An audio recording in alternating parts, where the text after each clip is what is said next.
Welcome to lunch hour. This is Satish. అటు వాణిజ్య యుద్ధ భయం, ఇటు ఆర్థిక మాంద్యం అంచనాలు.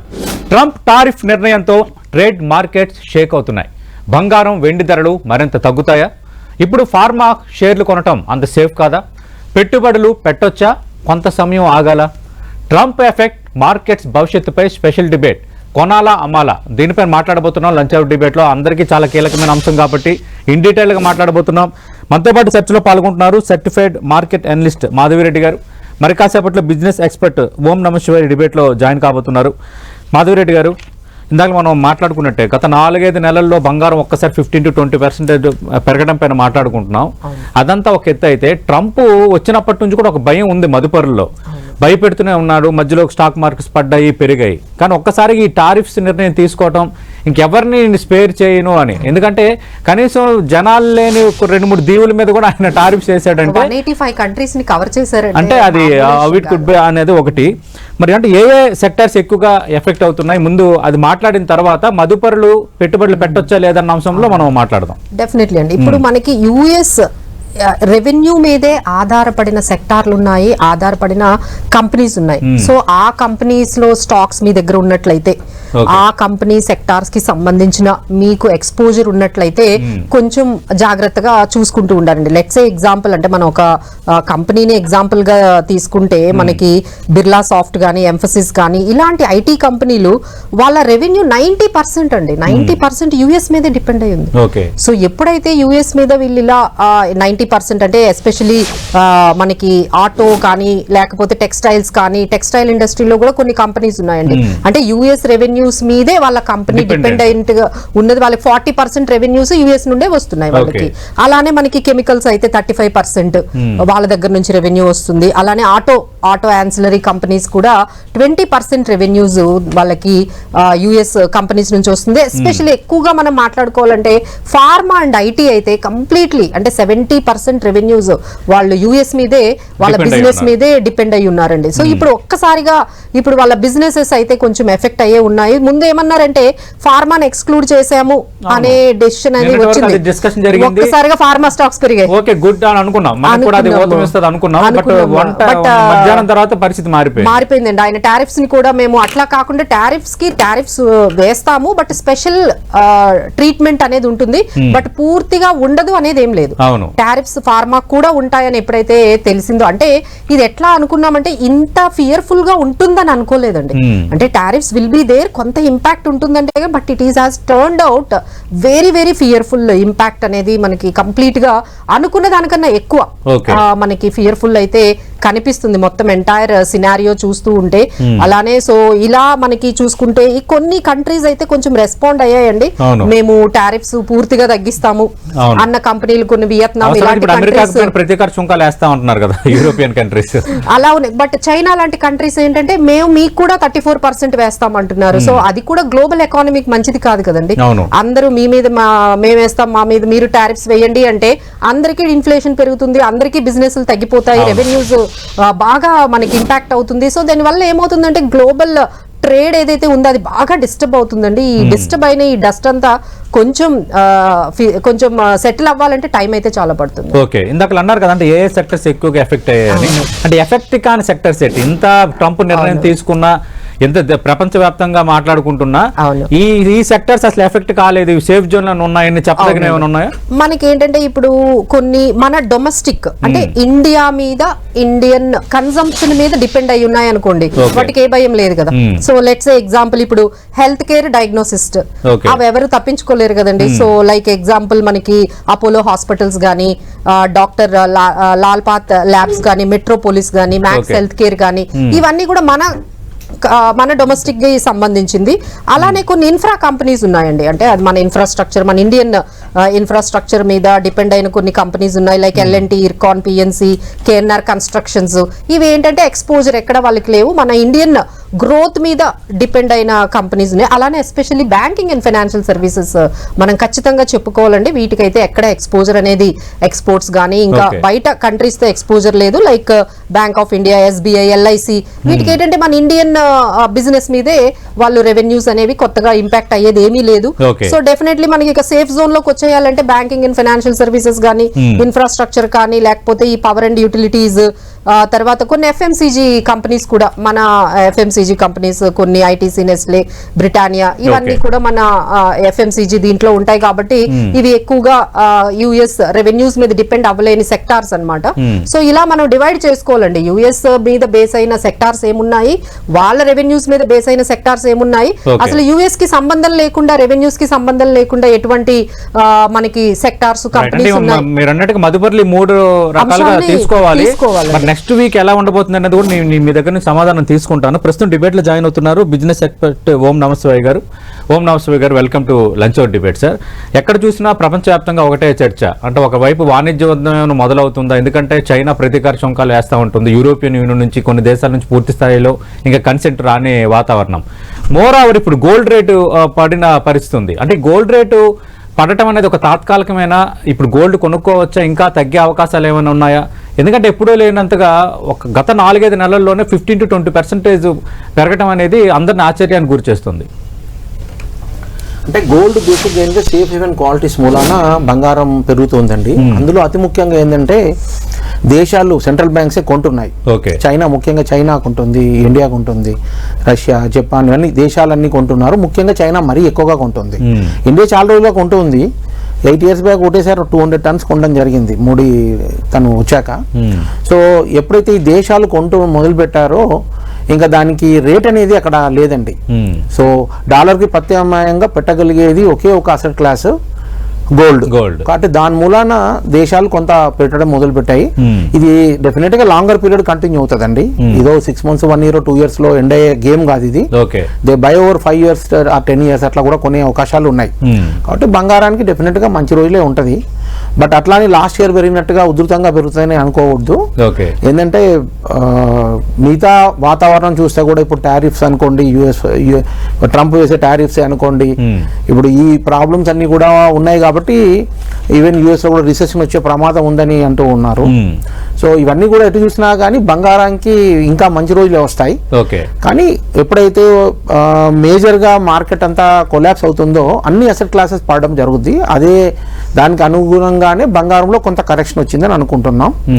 సో ఈ కరెక్షన్ లో ఎంతవరకు వస్తుందో చూసుకొని కావాలంటే మదుపర్లు కొంత కొనుక్కోవచ్చు అండి, బంగారం తప్పకుండా కొంత కొనుక్కోవచ్చు. ఓకే, అంటే మనం లార్జర్ సెన్స్ లో చూస్తే గత ఏడాది కాలంలో దాదాపు 35% గోల్డ్ రేటు పెరిగింది. ఈ క్యాలెండర్ ఇయర్లో 20% పైగా పెరిగిన వాతావరణం కనిపిస్తోంది.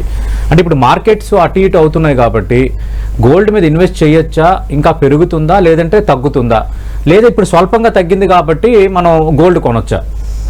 అంటే నేనైతే 85 రేంజ్లో ప్యూర్ గోల్డ్ 85,000 రేంజ్కి వస్తే మాత్రం డెఫినెట్గా కొంత కొనుక్కోవచ్చు అని చెప్తున్నామండి. ఆ ఛాన్స్ ఉందా?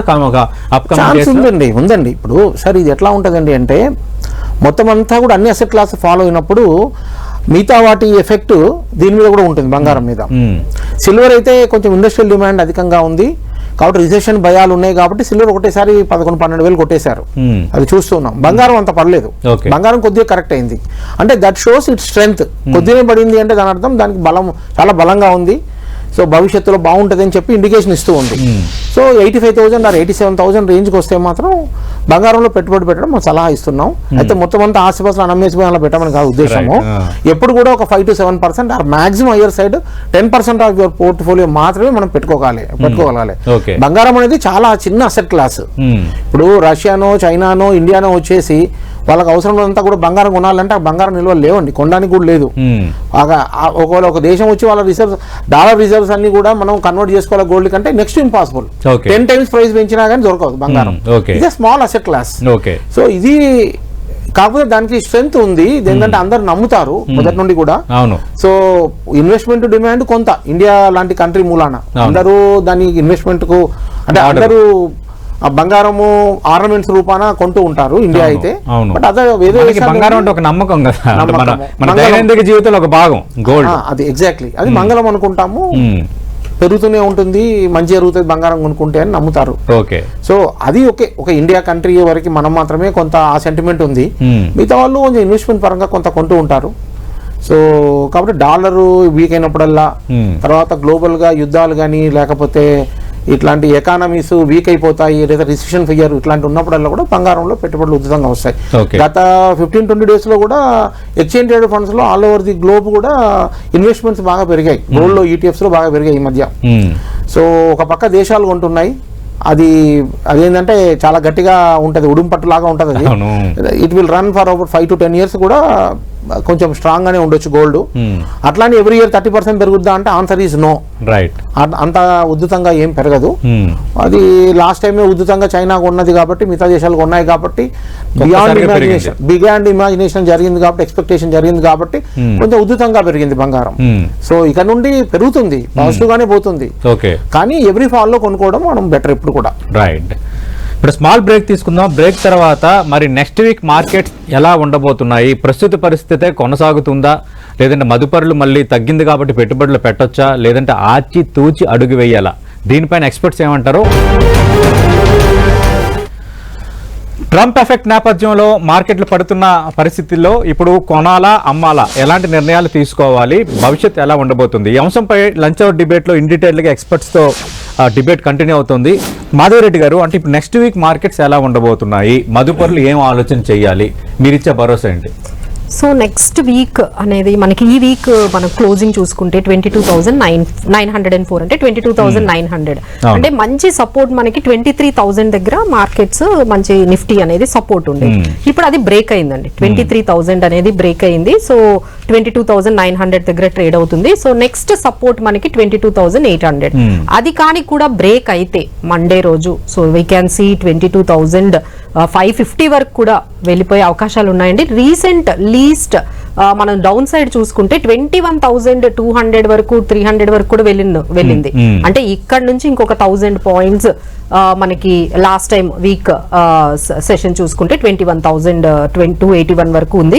బట్ నెక్స్ట్ వీక్ మాత్రం మనం ఏం చూడొచ్చు అంటే 22,800 గానీ సపోర్ట్ తీసుకొని మార్కెట్స్ వెళ్తే ఓకే 23,000 వరకు వెళ్తుంది. బట్ 22,800 కానీ బ్రేక్ అయినట్లయితే we can see another fall of 300 in the Nifty in the next week. 22,550 అట్లా అంతవరకు వెళ్లే ఛాన్సెస్ అయితే కనిపిస్తున్నాయండి. మార్కెట్ ఈ రేంజ్ లో అయితే మూవ్ అవుతుంది. But based on the information flow ఇక మళ్ళీ మండే అంటే యుఎస్ మార్కెట్స్ కూడా బాగా, అంటే ఇప్పుడు మనకి ఎట్లా ఉందంటే దేర్ ఆర్ 2 థింగ్స్ అండి మార్కెట్స్ ని బాగా ప్రభావితం చేసేవి ఏంటంటే డొమెస్టిక్ గా మన అంశాలు ఎంత స్ట్రాంగ్ గా ఉన్నాయి, గ్లోబల్ గా అంశాలు ఎలాగా ఉన్నాయని. ఇప్పుడు మనకి జరుగుతుంది ఏంటంటే గ్లోబల్ మెల్ట్ డౌన్ వల్ల మన మార్కెట్స్ కరెక్ట్ అవుతున్నాయి. సో ఇది ఎంతవరకు సాగుతుంది అంటే ఆ గ్లోబల్ మెల్ట్ డౌన్ ఆగాలి. సో గ్లోబల్ మార్కెట్స్ గానీ కొంచెం ఇప్పుడు లాస్ట్ వీక్ మన లాస్ట్ థర్స్డే రోజు హైయెస్ట్ డౌ జోన్స్ అండి, అంటే 1,500 పాయింట్స్ వరకు యుఎస్ మార్కెట్స్ హై నుంచి చూసుకుంటే 9% వరకు కరెక్ట్ అయింది. ఆల్మోస్ట్ $9 trillion వరకు వాళ్ళ మొత్తం మార్కెట్ క్యాపే వైప్ అవుట్ అయింది. అక్కడ ఇన్వెస్టర్స్ అందరూ బాగా నెర్వస్ లో ఉన్నారు. సో ఇలా గ్లోబల్ మార్కెట్స్ ఇంపాక్ట్ మనం మొత్తం మార్కెట్స్ మీద ఉందని, గ్రిప్ లోకి వెళ్ళిపోయిందని కంప్లీట్ గా చెప్పొచ్చండి. సో ఏమైనా మనకి గ్లోబల్ మార్కెట్స్ గానీ ఏమైనా రికవరీ గానీ కనిపించినట్లయితే వీ క్యాన్ సీ మార్కెట్స్ ఇక్కడ కొంచెం స్టెబిలైజ్ అవుతాయి. బట్ గ్లోబల్ మార్కెట్స్ ఈ విధంగా నెగిటివ్ గా గానీ ఇంకా డౌన్ ఫాల్ అనేది కంటిన్యూ అయితే again we can fall in the same way. అలానే ఇక ఎఫ్ఐఐస్ కూడా కొంచెం సెల్లింగ్ మోడ్ లోకి మళ్ళీ వెళ్ళారండి. ఎందుకంటే ఎప్పుడైతే ఈ టారిఫ్స్ వల్ల మన రూపీ మళ్ళీ కూడా వీక్నింగ్ అయ్యే ఛాన్సెస్, ఎప్పుడైతే రూపీ వీక్నింగ్ అయిందో మళ్ళీ ఎఫ్ఐఐ సెల్లింగ్ అనేది స్టార్ట్ అవుతుంది. సో ఈ విధంగా సపోర్ట్ లేకుండా మన మార్కెట్స్ కొంచెం అంటే నెగిటివ్ జోన్ లోనే ఉన్నాయని చెప్పొచ్చండి ఓవరాల్. అంటే ఇప్పుడు ఇన్వెస్టర్లు ఏం ఆలోచన చేయాలి అంటే మండే చూసుకొని అడుగు వేయాలా, లేదంటే కొద్ది రోజులు ఆగితే మంచిదా? అంటే దేర్ ఆర్ 2 థింగ్స్ అంటే డైరెక్ట్ గా ఇప్పుడు మేము అందరికీ చెప్పేది ఏంటంటే ట్రేడర్స్ అందరినీ కూడా కొంచెం ఈ వాలటిలిటీ కొంచెం దూరంగా ఉండమంటున్నాం. ఎందుకంటే ఇన్ఫర్మేషన్ బట్టి మీరే గమనించారు, ఒకే రోజు 300 ప్లస్ లో ఉంటుంది, ఓకే మార్కెట్స్ పాజిటివ్ లోకి వెళ్ళాయి అనగానే మళ్ళీ 400 పాయింట్స్ వెనక్కి వస్తుంది. సో ట్రేడర్స్ అయితే కొంచెం ఈ వాలటిలిటీ కొంచెం దూరంగా ఉండాలి. బట్ ఇన్వెస్టర్స్ అయితే మాత్రం చాలా సెలెక్టివ్ గా ఉండాలండి. సెలెక్టివ్ గా అంటే ఎలా అంటే మార్కెట్ పెరగడం తగ్గడంతో సంబంధం లేకుండా మన దగ్గర ఏ కంపెనీస్ ఉన్నాయి, మనం ఏ సెక్టార్స్ ని హోల్డ్ చేస్తున్నాము, మనం ఏం ఫోకస్ చేస్తున్నాం. సో వాళ్ళ ఫోకస్ అంతా కూడా మార్కెట్స్ నుంచి సెక్టార్స్ వైపు వచ్చేయాలి, స్టాక్స్ వైపు వచ్చేయాలి. సో అప్పుడైతేనే ఇప్పుడు కొంచెం ఇక్కడ మార్కెట్ లో కొంచెం నిలబడతారండి. లేదు అంటే ఓన్లీ మార్కెట్స్ తోనే మనం వెళ్తూ ఉంటే మాత్రం అది వర్కౌట్ అవ్వదు. రైట్. అంటే ఓం నమః శివాయ గారు, మనం అంటారు జనరల్ గా అంటారు, అంటే ఎప్పుడైనా తగ్గినప్పుడు కొనుక్కోవాలి, మార్కెట్ పడిపోయినప్పుడు మన షేర్లు కానీ ఏమైనా కొనుగోలు చేయాలని ఎక్కువ మంది చెప్తుంటారు, బిజినెస్ ఎక్స్పర్ట్ కూడా చెప్తుంటారు. ప్రస్తుతం ఆ పరిస్థితి ఉందా? నిజంగా పడిపోయాయి కాబట్టి ఇప్పుడు మనం పెట్టుబడులు పెట్టొచ్చా, లేదంటే ఇప్పుడు వరల్డ్ వైడ్ మార్కెట్ కొంత అప్ అండ్ డౌన్స్ ఉంది కాబట్టి వెయిట్ చేయడం బెటరా? లాస్ట్ 2 yearsలో మార్కెట్ చాలా విపరీతంగా పెరిగినాయండి. చాలా ఇండివిజువల్ స్టాక్స్ 5 times 10 times అయినాయి కూడా. సో విపరీతమైన గెయిన్స్ ఉన్నాయి కాబట్టి డెఫినెట్గా కన్సాలిడేషన్ అనా లేదా కరెక్షన్ ఏదో ఒకటి అయితే జరగాల్సిందే. ఆ జరగాల్సింది ఇప్పుడు జరుగుతుందని మనం అనుకోవచ్చు. ట్రంప్ రూపాన, ఈ టారిఫ్స్ రూపాన మనకు జరుగుతుంది ఇప్పుడు. సో కాబట్టి nothing new in the market. ఆ మార్కెట్స్ ఏంటంటే అప్ అండ్ డౌన్స్ అనేది సహజము, కరెక్షన్స్ అనేది సహజము. సో కాబట్టి ఇది జరుగుతూ ఉంది. ఇది ఎంతకాలము అంటే డెఫినెట్గా అంత తొందరగా పోయే టర్బులెన్స్ అయితే కాదు. It takes definitely few months. So ఈ సంవత్సరం కూడా 25లో కూడా మళ్ళీ హ్యూజ్ రిటర్న్స్ ఎక్స్పెక్ట్ చేయడం కూడా కరెక్ట్ కాదు. సో కరెక్షన్ వైజ్ మంచిగా కరెక్ట్ అయింది లాస్ట్ టైం, అంటే ఒక 15 days back correct good correction అయింది. బట్ టైం వైజ్ కరెక్షన్ అవ్వలేదు. కాబట్టి ఇది టైం వైజ్ కొంచెం ప్రోలాంగ్ అవ్వచ్చు, లేదా మొన్న వచ్చిన లో కూడా బ్రీచ్ అయ్యి ఈవెన్ 20,500 లెవెల్ నిఫ్టీ కూడా పోయినా ఆశ్చర్యపోవాల్సిన పని లేదండి. సో అంత తొందర ఏం లేదండి. ఇన్వెస్ట్ కొనే వాళ్ళకి తొందర ఏం లేదు. ఉన్నవి కన్సాలిడేట్ చేసుకోవడం బెటరు. ఏదన్నా నాన్ పర్ఫార్మింగ్ కంపెనీ ఉంటే తీసేసి బెటర్ పర్ఫార్మింగ్ కంపెనీలో దానికి షిఫ్ట్ అవ్వడం అట్లాంటివి చేసుకోవడం మంచిది. సెక్టర్స్లో రొటేషన్ ఏమైనా చేసుకోవాలంటే చూసుకోవడం మంచిది, ఏదైతే కొంచెం లీస్ట్ ఎఫెక్టెడ్ ఉంటుందో. సో డెఫినెట్గా నేను అనుకోవడము Trump is a businessman. డెఫినెట్గా తన బిజినెస్ టాక్టిక్స్ వాడతాడని నేను అనుకుంటున్నా. ఈజ్ నాట్ ఎ పొలిటీషియన్ అని నేను అన్ను. డెఫినెట్గా is a more a business man. So తన దేశాన్ని వృద్ధిలోకి తేవడానికి సో తన రీత్యా తన ప్రయత్నం చేస్తున్నాడు. ఇవన్నీ నెగోషియేషన్ స్కిల్స్ అయి ఉండొచ్చు అని నా పర్సనల్ అంటే నా ఎక్స్పెక్టేషన్. సో అలా చేస్తే మాత్రం అసలు తొందరగానే ఒక మేబీ 3 to 6 monthsలోనే మార్కెట్ కొంచెం స్టెబిలిటీ వచ్చే అవకాశం ఉంది. అది కాకుండా నిజంగానే మొండిగా తను అన్నది గెలవాలి అన్నట్టుగా పోయే టైప్ అయితే మాత్రం ఇంకా ఫాల్ ఎంతవరకు పోతుంది, ఎన్నాళ్ళు ఇది నెగిటివ్ గా ఉంటది అనేది చెప్పడం చాలా కష్టం. రైట్. అంటే మీరన్నట్టు ఒక అంటే నాణానికి రెండో వైపు అన్నట్టుగా ట్రంప్ ఆలోచన చేస్తోంది, అమెరికా గెయిన్ అన్నది ఓకే, ఆ దేశం వరకు ఆయన ఆలోచిస్తుంది కరెక్టే. కానీ బట్ వేరే ఇప్పుడు అన్ని దేశాలు అలాంటి స్పందనలు, ఇప్పుడు మన భారతదేశం దీనిపైన ఏమి స్పందించలేదు. బట్ వేరే చైనా నేను కూడా నీకు 34% నేను వేస్తానంటుంది. ఇంకా యూరోపియన్ కంట్రీస్ కొన్ని, అంటే ఇండియా అయితే కొంచెం నెగోషియేషన్స్ అయితే స్టార్ట్ అయ్యారు. అవును. సో నెగోషియేషన్స్ తో కొన్ని మొదలయ్యాయండి. యుఎస్ కూడా వాళ్ళకు కూడా చాలా వరకు ఎఫెక్ట్ అవుతోంది కదా నెగటివ్ గా. సో వాళ్ళు కూడా నెగోషియేషన్స్ అయితే స్టార్ట్ చేస్తున్నారు. బట్ కొన్ని కంట్రీస్ తో, ఇజ్రాయెల్ తో కానీ లేకపోతే మన ఇండియన్ కంట్రీస్ తో కొంచెం నెగోషియేషన్ చేసుకొని ఏదో ఒక ట్రేడ్ అగ్రిమెంట్ కి ఒక, అంటే వాళ్ళు చెప్పేది ఏంటంటే మేము మీకు 50%, మీరు మాకు 50% వేస్తే మేము 25% వేసాము, 26% వేసాము, హాఫ్ పర్సెంటేజ్ వేసాము. So these are all kindly tariffs అని ఆయన కొంచెం అలా ఇచ్చారు. ఇప్పటికీ మా దగ్గరే మేమే ఎక్కువగా మీకు పే చేస్తున్నాము అన్నాం. కాబట్టి నెగోషియేషన్స్ లో అంత మనకి ఎక్కువ బెనిఫిట్ అయ్యేటట్టుగా అయితే ఎక్కువగా కనిపించట్లేదండి. ఎందుకంటే there is a huge gap మనం వాళ్ళకి. బట్ ఎంతవరకు ఏ పర్సంటేజ్ ఏ ప్రోడక్ట్ మీద వాళ్ళు మనం తగ్గిస్తున్నాము అనేది it will really effect few companies కి అయితే బాగా ఎఫెక్ట్ అయితే ఫ్యూ సెక్టార్స్ కి అయితే కనిపిస్తుందండి ఓవరాల్ గా. రైట్. అంటే ఓంనాశ్వయ్ గారు, ఇక్కడ కొన్ని సెక్టార్స్ ఇంపాక్ట్ అవుతున్నాయి, కొన్ని సెక్టార్స్ కావట్లేదు అని. ఒకవేళ ఇన్వెస్టర్స్ ఇన్వెస్ట్ చేయాలంటే ఏ సెక్టర్స్ వైపు కొంత ధైర్యంగా అడిగేయచ్చు? ఆల్రెడీ మేడం చెప్పారు ఆ సెక్టర్స్. ఫైనాన్షియల్స్ ఒకటి బ్యూటిఫుల్ అండి. సో ఆర్బీఐ యాక్చువల్గా 2 years లాస్ట్ గవర్నరు కొన్ని రెస్ట్రిక్షన్స్ పెట్టి ఫర్దర్గా గ్రో అవ్వకుండా చేశారు. ఇప్పుడు దాన్ని మళ్ళీ రివర్స్ చేశారు ఇప్పుడు కొత్త గవర్నరు. దానివల్ల ఆ సెక్టర్ ఒకటి డెఫినెట్గా చూడొచ్చండి. ఫైనాన్షియల్స్, ఎన్బిఎఫ్సిస్ ఇవి కొంత డెఫినెట్ గా చూడొచ్చు. పవర్ అది డెఫినెట్ గా ఇది హ్యూజ్ డిమాండ్ ఉంది, ఫ్యూచర్ కూడా బాగుంటుంది. పవర్, ఎనర్జీ ఇట్లాంటి సెక్టర్స్, సోలార్ అవ్వచ్చు, ఇవి సెక్టర్స్ అన్ని కూడా డెఫినెట్ గా బాగానే ఉంటది. కొంత ఫార్మా క్లారిటీ వస్తే ఫార్మా వరకు కూడా బాగానే ఉండొచ్చు. ఫార్మా ఏంటంటే టారిఫ్ వేస్తారా, ఎంత వేస్తారు ఏంటి అనేది తేలాలి. సో ఫార్మా సెక్టర్ కూడా ఒకటి బాగానే ఉంటుంది కంటిన్యూస్గా. ఎందుకంటే వీఆర్ అంటే కంటిన్యూస్గా మనం గ్లోబల్గా మనం సప్లైలు చేస్తున్నాము అండ్ వరల్డ్ క్లాస్ ఫెసిలిటీస్ మన దగ్గర ఉన్నాయి ఇండియాలో. సో ఫార్మా సెక్టర్ కూడా ఒకటి బాగానే ఉండొచ్చు. దేశీయంగా ఎక్కువ సేల్స్ ఉండి మనము అమెరికాకి పెద్ద సేల్స్ అంటే మన ఎక్స్పోర్ట్ పెద్ద చేయట్లేదు, అట్లాంటి కంపెనీస్ కూడా కొంతవరకు మనం చూడొచ్చు. బట్ ఏదేమైనా కొనడానికి తొందర ఏం లేదండి. బంగారం కావాలంటే కొనడానికి తొందరపడచ్చేమో కానీ స్టాక్ మార్కెట్ లో పెట్టుబడులు పెట్టడానికి తొందరపడాల్సిన పని లేదండి. అన్లెస్ వీ గెట్ ఎన్ని రోజుల వరకు తొందరపడకుండా ఉండాలి అంటే అగైన్ డిపెండ్స్. నెక్స్ట్ మూవ్ ఏంటి ట్రంప్ ఎవరికి తెలుసు, నో వన్ నోస్. సో అందులో ట్రంప్ అసలు తెలీదు. చెప్పేది ఏంటంటే ఎస్ఐపీస్ అనేవి ఎవరు ఆపొద్దని. ఎస్ఐపీ అయితే కంటిన్యూ చేయండి. ఎస్ఐపీలు ఇప్పుడు చాలా మంది ఆపేస్తూ ఉన్నారండి ఈ భయంతో. ఇది ఎందుకులే ఇక్కడ ఎందుకు పెట్టడం అని. అంటే రీసెంట్ గా మనకి ఎస్ఐపీస్ ఎవరైతే 1 year బ్యాక్ నుండి స్టార్ట్ చేశారో, లేకపోతే 1 year నుంచి లంసమ్ స్టార్ట్ చేశారో వాళ్ళందరికీ నెగిటివ్ రిటర్న్ కనిపిస్తుంది. 4% నుంచి 15% వరకు అన్ని పోర్ట్ఫోలియోస్ లాస్ట్ 1 year నుంచి మీరు ఎస్ఐపీలో పెట్టండి, మీరు లంసమ్ లో పెట్టండి, అవన్నీ నెగిటివ్ గానే కనిపిస్తుంది. అదైతే మనం డినై చేయలేం, ఫ్యాక్ట్ అయితే అది. బట్ ఏంటంటే అది చూసి మనం ఆ నెగిటివ్ చూడగానే మనం ఏమనుకుంటామంటే ఇది ఎందుకు ఈ ఎసెట్ క్లాస్ అని చెప్పేసి బయటకు వచ్చేస్తాము. బట్ ఎస్ఐపీస్ అయితే మాత్రం కంటిన్యూ అయితే చెయ్యండి. బట్ ఏవైతే లంసమ్స్ ఉన్నాయో అవి మాత్రం ఆచితూచి కొంచెం బ్యాలెన్స్డ్ గా మనం డెట్ లో కొంచెము, ఈక్విటీలో కొంచెం, సార్ అన్నట్టుగా కొంచెం గోల్డ్ లో కొంచెం, ఇలా మీ దగ్గర ఒక 5 లక్షలు 10 లక్షలు ఉన్నాయి అంటే కంప్లీట్ గా ఈక్విటీ మీద కాకుండా కొంత గోల్డ్ కొనుక్కుంటూ కొంత డెట్ కొనుక్కుంటూ ఈ అసెట్ అలొకేషన్ స్ట్రాటజీ అనేది ఇప్పుడు బాగా ఒక ప్రాసెస్ అనేది కన్ఫర్మ్ చేసుకుంటే ఈ పర్టికులర్ ప్రాబ్లమ్స్ నుంచి కూడా మనము బయటకు రావచ్చు. అంటే ఇప్పుడు గోల్డ్ డైరెక్ట్ గా కొనుక్కోవడం బెటరా? ఇప్పుడు దీనికి ప్రొసీజర్ ఏంటి? ఈటీఎఫ్స్ అనేవి ఉన్నాయండి. That is the best way to buy gold. అంటే ఇన్వెస్ట్మెంట్ కి అంటే సార్ ఇప్పుడు కొనుక్కొని మనం వేసుకోవాలి అంటే దానికి మేమేం చెప్పలేము. దానికైతే ఇంకా ఆప్షన్ కూడా ఏమీ లేదు. మీరు వెళ్తారు, ఫిజికల్ గోల్డ్ కొనుక్కుంటారు, మీరు వేసుకుంటారు. వాళ్ళ గురించి అయితే మనం చెప్పట్లేదు. బట్ ఎవరైతే ఇన్వెస్ట్మెంట్ గా ఒక రిటర్న్స్ కోసము, ఒక ఫ్యూచర్ లో వాళ్ళ గోల్ కోసం కానీ ఇన్వెస్ట్ చేస్తున్నారంటే మాత్రం డెఫినెట్లీ ఫిజికల్ గోల్డ్ వైపు వెళ్ళకండి. ఇంత కాస్ట్లీ ఉన్నప్పుడు మీరు ఇలా కొనగానే అక్కడ 20% పోతుంది కదండి. మీరు ఇలా వెళ్ళగానే మీకు జిఎస్టీ అవనియండి, తరుగు అవనియండి, మీరు ₹1,00,000 పెడితే ₹1,00,000 గోల్డ్ వస్తుందా? రాదు. 80,000 గోల్డ్ వస్తుంది. ఆల్రెడీ మీకు 20% పోయినట్టే కదా.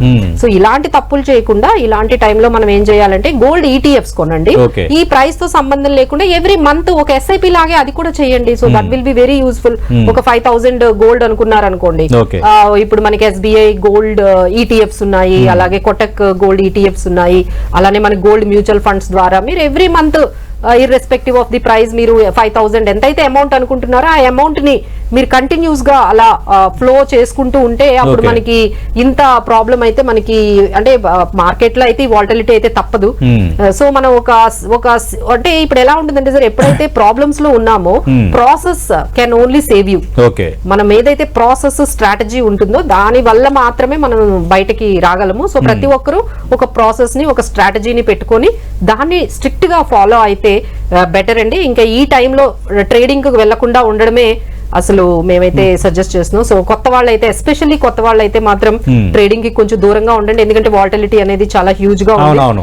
సో లంసమ్ పెట్టే వాళ్ళు అయితే మాత్రం కొంచెం బ్యాలెన్స్డ్ అడ్వాంటేజెస్, అలవాటు ఉన్న వాళ్ళు, కొత్త వాళ్ళు అయితే అసలు ట్రేడింగ్ కి దూరంగా ఉండాలి. అలానే ఇప్పుడు మ్యూచువల్ ఫండ్స్ ద్వారా కూడా డైరెక్ట్ గా లంసమ్ లో పెట్టుకోండి, డైరెక్ట్ గా స్టాక్స్ మార్కెట్. ఇప్పుడు మ్యూచువల్ ఫండ్స్ పర్వాలేదు, అడ్వాంటేజ్ కొంచెం స్టార్ట్ చేయాలండి. ఎందుకంటే ఇప్పుడు మార్కెట్స్ ఆల్మోస్ట్ కొంచెం కరెక్ట్ అయ్యాయి కదా. ఇప్పుడు ఎగ్జాంపుల్ మీరు ఒక 10 lakhs పెట్టాలనుకోండి, ఒక 3-4 lakhs ఇప్పుడు పెట్టండి. మళ్ళీ ఏదైనా కరెక్షన్ వచ్చింది అనుకోండి, మళ్ళీ ఒక 2 lakhs పెట్టండి. సో స్టార్ట్ అయితే చేయొచ్చండి.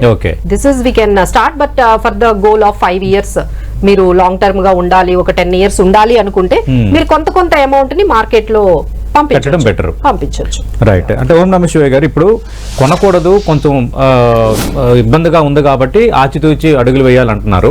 మరి మార్కెట్ ఇంకా పడిపోతుందా అన్న భయంలో చాలా మంది ఉన్నారు, కొందరు అమ్మేస్తున్నారు. మరి అమ్మటం కరెక్టేనా, లేదంటే వాళ్ళు కూడా వెయిట్ చేయాలా? జనరల్గా ఎలా ఉంటుంది సార్ అంటే, పోర్ట్ఫోలియో అనేది ఎప్పుడు మనం జీరో చేయకూడదు. సో ఎప్పుడు ఏమవుద్దో ఎవరికి తెలియదు. Future is unpredictable. సో లేకపోతే ఆపర్చునిటీస్ మిస్ అయిపోతుంటారు. మీరు చూడండి, ఇన్వెస్ట్ చేసి లాస్ అయిన దానికన్నా, హిస్టరీ చూస్తే ఇన్వెస్ట్ చేసి లాస్ అయిన దానికన్నా వెయిట్ చేసి లాస్ అయిన వాళ్ళు ఎక్కువ మంది ఉన్నారు. So what that indicates, always invest అయ్యే ఉండాలి. కాబట్టి ఒక 20-25% వరకు ఒకవేళ నిజంగానే పడుతుంది అని అనుకుంటే 20-25% ఎగ్జిట్ అవ్వచ్చు. ఏ సెక్టర్స్ అయితే కొంచెం నెగిటివ్ ఉన్న ఇంపాక్ట్ అవుతాయో, ఫర్ ఎగ్జాంపుల్ సాఫ్ట్వేర్, డెఫినెట్గా యూఎస్ బాగాలేకపోతే software definitely very tough time. అవును. సో అట్లాంటి సెక్టర్లో ఉంటే కొంత ఎగ్జిట్ అవ్వచ్చు. కావాలంటే 20-25% క్యాష్లో కావచ్చు ఓవరాల్ పోర్ట్ఫోలియోలో. దాన్ని మళ్ళీ అదే చెప్తున్నా, రీషఫిల్ చేయమని చెప్తున్నాం కదా. ఒకటి అమ్మేసి మళ్ళీ స్లోగా చూసుకొని జాగ్రత్తగా మళ్ళీ కొత్తగా కొనుక్కోవచ్చు. ఇండియా ఉన్న దానిలో India is a better spot అండి. గ్లోబ్ లో ఈరోజు చూసుకుంటే India is in better spot. So definite గా అది కంటిన్యూ అవుతుంది. సో అడ్వాంటేజ్ మనకు ఉంటుంది. దీనివల్ల మన లాస్ట్ టైం కోవిడ్ లో మన China +1 కొంత బెనిఫిట్ వచ్చింది, అది ఇంకా కంటిన్యూ అవ్వచ్చు. సో చైనా కనుక టారిఫ్లు రెసిప్రోకల్ టారిఫ్స్ అట్లానే వేసి యుద్ధం అంటే గొడవ పెట్టుకుంటే యుఎస్ తో, the beneficiary will definitely country like India. So కాబట్టి ఇవన్నీ కూడా మనకి లాంగ్ టర్మ్ లో మంచి జరుగుతుంది. కాబట్టి క్వాలిటీ స్టాక్స్, క్వాలిటీ సెక్టర్స్ చూసుకొని మనము ఇప్పుడున్న పరిస్థితులకు తగ్గట్టుగా మన డెసిషన్ తీసుకొని ముందుకు వెళ్లాల్సిన అవసరం ఉందండి ఇన్వెస్టర్. అలాంటి మొత్తం కంప్లీట్ అస్త్రసన్యాసం చేయాల్సిన అవసరం లేదు. రైట్. డిబేట్ ముగించే ముందు ఫైనల్గా ఏం చెప్తారు మదుపరులకి ఈ వారం రోజులు ఎలా ఉండాలన్న దానిపైన బ్రీఫ్గా? ఎస్ అండి. సో ఒక్కసారి అయితే పానిక్ అయితే అవ్వద్దు. సో ఫస్ట్ థింగ్ అయితే మీరు పానిక్ మీద డెసిషన్స్ అయితే తీసుకోవద్దు. మీకు ఏదైనా మరీ కన్ఫ్యూజ్డ్ గా ఉంది, ఏం చేయాలి ఏంటి ఏమీ అర్థం కానప్పుడు ఒక ఎక్స్పర్ట్ దగ్గరకు వెళ్ళి, సార్ మేడం నాకు ఇది పోర్ట్ఫోలియో ఉంది, సార్ ఇది పోర్ట్ఫోలియో ఉంది, దీంట్లో ఆయన పోర్ట్ఫోలియోని ఎవరికైనా ఎక్స్పర్ట్ కి చూపించేసి ఇందులో ఏముంచాలి, ఇందులో ఏమి మనము ఎగ్జిట్ అయిపోయి ఆ అమౌంట్ ని మళ్ళీ వేరే ఏదైనా స్టాక్స్ లో కానీ మ్యూచువల్ ఫండ్స్ లో కానీ ఎలా పెట్టాలి అనేది. అంటే ఇప్పుడు చాలా మంది ఏంటంటే ఈ స్టాక్స్ ఏవైతే ఉన్నాయో ఆల్మోస్ట్ ఒక 50% పడిపోయిన తర్వాత లాస్ ని బుక్ చేయాలా లేదా అనేది వాళ్ళు కొంచెం కన్ఫ్యూజ్ అవుతూ ఉంటారు. సో వెయిట్ చేయాలా, సెల్ చేసేయాలా, hold it or sell it అనేది వాళ్ళు ఎక్కువగా భయపడుతూ ఉంటారండి. సో దానికి ఏంటంటే ఒక ఎక్స్పర్ట్ ద్వారా కొంచెం పోర్ట్ఫోలియో మేనేజ్ చేసుకోవాలి. లేదంటే there are many things in the market లో అయితే చాలా ఆప్షన్స్ ఉన్నాయి. మా వల్ల కాదు, మేము మేనేజ్ చేసుకోలేకపోతున్నాం అంటే మనకి పిఎంఎస్లు ఉన్నాయి, స్మాల్ కేసెస్ ఉన్నాయి, మ్యూచువల్ ఫండ్స్ ఉన్నాయి, ఏమి మీరు చేయక్కర్లేదు. Fund managers will manage your money. మీరు బెస్ట్ ఫండ్ మేనేజర్ ని, బెస్ట్ ఎక్స్పర్ట్స్ ని మీరు ఫాలో అయితే సరిపోతుంది. రైట్. థ్యాంక్ యూ ఓం నమ శివాయ గారు, థ్యాంక్ యూ మాధవరెడ్డి గారు. ఇది ప్రస్తుతం మార్కెట్ పరిస్థితి, భవిష్యత్తుపై ఎక్స్పర్ట్స్ తో 10 టీవీ లంచ్ అవర్ డిబేట్.